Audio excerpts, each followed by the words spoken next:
அனைவருக்கும் வணக்கங்க. வழக்கமாக ஒரே ரூட்டில் ஆஃபீஸ்லேருந்து வீட்டுக்கு, வீட்டிலேருந்து ஆஃபீஸுக்கு போகிறீங்களா? உங்கள் ரூட்டை மாற்ற வேண்டிய நேரம் வந்துருச்சுங்க. என்னடா டாக்டர் இப்படி சொல்கிறாருன்னு நினைக்கிறீங்களா? அதாவது வந்துங்க, நம்ம எல்லா உயிரினங்களுக்கும் அடிப்படையான விஷயம் என்னன்னு கேட்டிங்கன்னா சர்வைவல். ஸோ நீண்ட நாள் வாழ்வுக்காக தான் எல்லா உயிரினங்களும் போயிட்டுருக்கு. இன்றைக்கி நம்ம கூட நிறைய பேர் வந்து என்ன சொல்கிறோம், என் வேலையெல்லாம் முடிஞ்சதுப்பா, இறைவன் எப்போ கூப்பிட்டாலும் போட்டுக்க போயிடுறோம் அப்படின்னு சொல்கிறவங்க கூட ஆள் மனசில் இந்த ஒரு ஆசை எண்ணம் இருக்கலாம். ஸோ இந்த நீண்ட நாள் வாழ்வுக்கு, லாங்கிவிட்டிக்கு அடிப்படையான விஷயம் உடல் ஆரோக்கியம் மட்டும் கிடையாது, மன ஆரோக்கியமும் மிக மிக மிக அவசியம். உலகத்தில் நீண்ட நாள் வாழ்கிறவங்க, 100 வயசுக்கு மேலே வாழ்கிறவங்கலாம் பார்த்தீங்கன்னா, அந்த ஜப்பானில் நிறைய பேர் சில தீவுகளில் இருக்காங்க. அதே போல் உலகத்தில் க்ரீன் சோன் சொல்லக்கூடிய சில இடங்களில் இருக்காங்க. ஸோ இவங்களெல்லாம் ஆய்வு பண்ணி Ikigai, the Japanese secret of longevity அப்படின்னு சொல்லக்கூடிய ஒரு புஸ்தகம் வந்து எழுதியிருக்காங்க. அந்த புக்கில் படித்த சில விஷயங்கள் இன்றைக்கி உங்களோட பகிரணும்னு நினைக்கிறேன். இதனால் வந்து நிறைய பேர்த்துக்கு பலன் அடையும்னு நம்புகிறேன். ஸோ மூளை அப்படிங்கிறது வந்து நிறைய நியூரான்கள் அப்படின்னு சொல்லக்கூடிய சிறு சிறு செல்களால் உருவாக்கப்பட்டது. மூளை மட்டும் இல்லைங்க, எல்லா நரம்பு மண்டலத்துலையும் இந்த நியூரான் தான் அடிப்படையான விஷயம். பொதுவாக அந்த நியூரான்கள் நல்ல செயல்பாட்டில் இருக்கும் பொழுது அது நல்லா வளர்ந்துக்கிட்டே இருக்கும். செயல்பாடு குறையும் பொழுது அது வந்து தன்னோட வளர்ச்சியை குறைச்சிக்கும். இதனால தான் வந்து நம்ம திரும்ப திரும்ப ஒரே விஷயத்த நம்ம செஞ்சிட்ருக்கோம். எந்த விதமான புது விஷயமும் செய்யாத போது மன இறுக்கம், மன சோர்வு, இந்த மாதிரி பிரச்சனைகள்லாம் வருது. இதனால இது உடலில் இருக்க உறுப்புகளோட செயல்பாட்டையும் பாதித்து நமக்கு வாழ்நாளும் குறையுது. ஸோ இதை நம்ம சரி செய்யணும் அப்படின்னா என்ன செய்யணும் அப்படின்னா, உடலுக்கு உடற்பயிற்சி செய்கிறோம், அதே போல் மனசுக்கு ஒர்க் அவுட் பண்ணோம். மென்டல் ஒர்க் அவுட் அப்படின்னு சொல்கிறாங்க. ஸோ இந்த மென்டல் ஒர்க் அவுட் அப்படின்னா என்னது? பொதுவாக நம்ம எல்லா விஷயத்தையும் வந்து தொடர்ந்து ஒரே மாதிரி பண்ணிக்கிட்டு இருக்கும்போது அது வந்து மொனோட்டோனின்னு சொல்லுவோம். ஸோ அந்த மொனோட்டோனியை உடைக்கணும், பிரேக்கிங் த மொனோட்டோனி. இதுதான் வந்து அடிப்படையான விஷயம். இப்போ நான் முன்ன சொன்ன மாதிரி ஒரே இடத்துல நம்ம ஆஃபீஸு வீடு இருக்கும்பொழுது அதை மாறி மாறி அதே இடத்துக்கு அதே வழியில் போயிட்டு வரும்போது பலருக்கும் பார்த்தீங்கன்னா, நீங்கள் யோசிச்சு பாருங்கள், நம்ம ஆஃபீஸ்லேருந்து வண்டி எடுத்துருப்போம், சாயங்காலம் திரும்ப வீட்டுக்கு வந்து சேர்ந்துருவோம், எந்த விதமான தடையும் இருக்காது. கரெக்டாக ஸ்பீட் பிரேக்கரில் ஏறுவோம், கரெக்டாக லெஃப்ட்டு திரும்புவோம், கரெக்டாக ரைட்டு திரும்புவோம், யார் மேலேயும் முட்ட மாட்டோம். ஆனால் நடுவில் என்ன நடந்துச்சுன்னு பல பேர்த்துக்கு பல விஷயம் ஞாபகமே இருக்காது.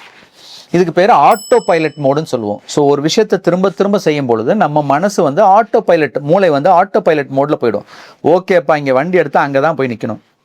நிறைய பேர் இதனால் கூட ஏதாவது ஒய்ஃப் வாங்கிட்டு வர சொல்லுவாங்க, அப்போ கூட அதை மிஸ் பண்ணிட்டு வந்துடுவோம். ஏன்னா வந்து ஏதோ ஞாபகத்திலே வந்துட்டோமா அப்படின்னு சொல்லுவாங்க. அது என்னென்னா ஆட்டோ பைலட் மோட். ஸோ இந்த ஆட்டோ பைலட் மோடை பிரேக் பண்ணணும். அதுக்கு தான் நான் சொன்னேன், நீங்கள் வழக்கமாக போகிற பாதையை நீங்கள் மாற்றி புது புது பாதையில் நீங்கள் வந்து மாறி மாறி போகணும். அப்போ வந்து பிரெயின் வந்து புது புது விஷயங்களை பார்க்கும்போது புது புது எண்ணங்களை கொடுக்கும். ஸோ இதுதான் முதல் விஷயம். அடுத்து ரெண்டாவது வந்து புதுசாக ஏதாவது நம்ம வந்து தினமும் கற்றுக்கணும். இன்றைக்கி வந்து நிறைய டெக்னாலஜி டெவலப்மெண்ட்டு புதுசாக எதாவது வந்துட்டுருக்கு. அதில் ஒரு சிலர் வந்து கற்றுக்குறாங்க, ஒரு சிலர் என்ன நினைக்கிறாங்க, நமக்கு எதுக்குப்பா இதெல்லாம், யாருப்பா கற்றுக்கிட்டு, புதுசாக வர பசங்க செஞ்சுட்டு போகிறாங்க, நம்ம அவங்ககிட்ட வேலையை மட்டும் வாங்கிக்கலாம். தப்புங்க. நீங்கள் புது விஷயம் என்ன வந்தாலும் நம்ம அதை வந்து கற்றுக்க ஆரம்பித்தோம் அப்படின்னா நம்மளோட மூளையோட செயல்பாடு கூடிக்கிட்டே போகும். இதனால் வாழ்நாள் நீட்டிக்கப்படும். அடுத்து வந்து மூணாவது விஷயம் வந்து பசில் சால்வ் பண்ணுறது. இப்போ ஹிண்டு, தினமலர், இந்த மாதிரி பேப்பர்லாம் பார்த்தீங்க அப்படின்னா இந்த சுடோக்கோ, குறுக்கெழுத்து, கிராஸ்வேர்டு இதெல்லாம் வரும். ஆனால் அதெல்லாம் யாருக்கோ போடுறோன்னு நினச்சிட்டு திரும்பியும் நம்ம பேப்பரை மட்டும் படிச்சுட்டு தூக்கி அதை பழைய பேப்பரில் போட்டுருவோம். ஆனால் தினமும் வர்ற அந்த சின்ன சின்ன பசில்ஸ் எல்லாம் நம்ம கொஞ்சம் ஃப்ரீ டைம் எடுத்து லஞ்ச் டைம் முடிஞ்சதுக்கப்புறம் இந்த மாதிரி சால்வ் பண்ண ஆரம்பித்தோம் அப்படின்னா இது மூளையோட செயல்பாட்டுக்கு ரொம்ப ரொம்ப அவசியமான ஒரு விஷயமா இருக்குது. இல்லைன்னா புதுசாக அது ஒரு விஷயம் செய்கிறது, ஒரு ஆர்ட் செய்கிறது, இல்லைன்னா ஒரு ஸ்கில்லை கற்றுக்கிறது. ஏன் 40 வயசு 50 வயசில் கூட ஒரு புது ஸ்கில்லை நீங்கள் வந்து கற்றுக்க முடியும். நீங்கள் ஒரு தையல் பயிற்சிக்கு போகலாம், இல்லை வந்து நீங்கள் வந்து ஒரு புதுசாக ஆர்ட் ஒர்க் பண்ணலாம். இன்றைக்கி நிறைய ஆன்லைனில் அதுக்கெல்லாம் கோர்ஸ் இருக்குது. புதுசாக யோகா கற்றுக்கலாம். எனக்கு தெரிஞ்ச 50 வயசு 60 வயசுக்கு மேலே ஸ்விம்மிங் கற்றுக்கிட்டவங்க இருக்காங்க. சைக்கிள் ஓட்ட கற்றுக்கிட்டு ரிட்டையர் ஆனதுக்கப்புறம் சைக்கிள் ஓட்ட கற்றுக்கிட்டவர் ஒருத்தர் இருக்கார் என்கிட்ட பேஷண்ட். ஸோ இந்த மாதிரி புது விஷயங்களை நம்ம கற்றுக்கும் போது புது புது நியூரான்ஸ் ஓப்பன் ஆகும். நமக்கு பிரெயின் ஹெல்த்துக்கு அது ரொம்ப ரொம்ப அவசியமான ஒரு விஷயம். ஸோ மூணாவது வந்து பசில் சால்வ் பண்ணுறது. நாலாவது வந்து மைண்ட் கேம்ஸ்.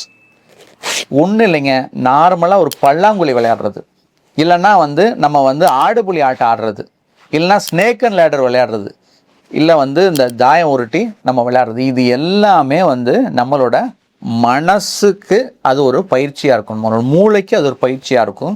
இது புத்துணர்வை கொடுக்கும். உங்கள் வீட்டில் இருக்க குழந்தைங்களோட விளையாடலாம், இல்லை வீட்டில் 2 பேர் ஹஸ்பண்ட் ஒய்ஃபோட விளையாடலாம். ஸோ இந்த மாதிரி விஷயங்களை நீங்கள் பண்ணும்பொழுது மூளை புத்துணர்வு அடையும், இதனாலும் வாழ்நாள் நீட்டிக்கப்படும். கடைசியாக நான் சொல்ல போகிறது தான் ரொம்ப முக்கியமான ஒரு விஷயம். நம்ம கெட்ட பழக்கங்களை தவிர்க்கணும்.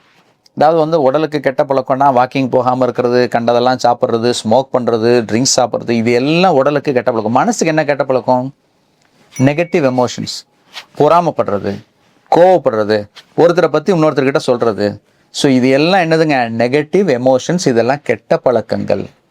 ஸோ நம்மளா அதை சிந்திச்சு என்னென்னலாம் கெட்ட பழக்கம் நம்ம மனசில் இருக்கோ அதை கொஞ்சம் கொஞ்சமாக அதை நம்ம குறைக்க ஆரம்பித்தோம்னா நம்மளோட வாழ்நாள் நீட்டிக்கப்படும். தேவையில்லாத பிரச்சனைகளை நம்மளால் குறைக்கவும் முடியும். ஸோ நிச்சயமாக ஆரோக்கியமான ஒரு நீண்ட நாள் வாழ்வுக்கு உடல் ஆரோக்கியம் மட்டுமல்ல, நம்மளோட மன ஆரோக்கியமும் அவசியம். அந்த மன ஆரோக்கியத்துக்கு நான் சொன்ன விஷயங்களை, புது விஷயங்களை கற்றுக்குங்க, புதுசாக ரூட்டை கண்டுபிடிச்சு போங்க, மைண்ட் கேம்ஸ் விளையாடுங்க, பசில் சால்வ் பண்ணுங்க, நெகட்டிவ் எமோஷன்ஸை குறைங்க. இதெல்லாம் பண்ணால் நிச்சயமாக ஒரு ஆரோக்கியமான ஒரு வாழ்க்கை வாழலாம். இந்த பதிவு உங்களுக்கு பயனுள்ளதாக இருக்கும்னு நினச்சிங்கன்னா மற்றவங்களுக்கும் ஷேர் பண்ணுங்கள். நம்ம சேனலை சப்ஸ்கிரைப் பண்ணாதவங்க சப்ஸ்கிரைப் பண்ணுங்கள். மீண்டும் ஒரு ஆரோக்கிய விழிப்புணர்வு பதிவோடு அடுத்த வாரம் சந்திப்போம். நன்றி, வணக்கம்.